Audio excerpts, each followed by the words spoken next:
Dito guys, dito ako sa aking upuan. Ayan o, malago na siya. Tapos dyan, naguhulog na rin ng bunga yan. Kada sanga niyan, may bunga yan. Kung parang tinaas ko na yan. May bunga yan. Ayan, kada sanga niyan, may bunga niya. Kung di dalawa, tatlo. Kaya apat. Ayan o.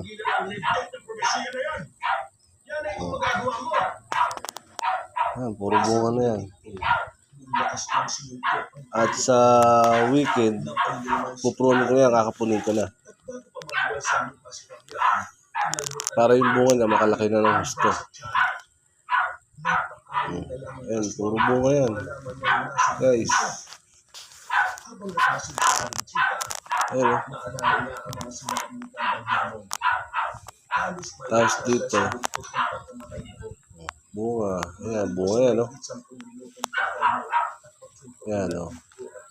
Tsaka sinasabayan ko na ng ano yan, ng pruning. Yung lahat ng sanga sa baba, tinatanggal ko na. Para yung sustansya ng gulay, mapunta na lahat sa taas. Ayun, kumbaga, tatanggalin ko na yan. Oh.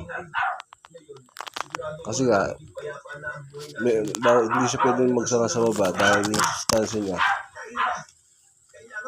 nakailid pa.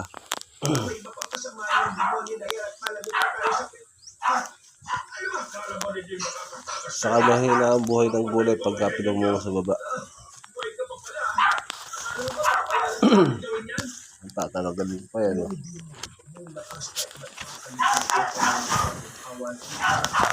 Guys.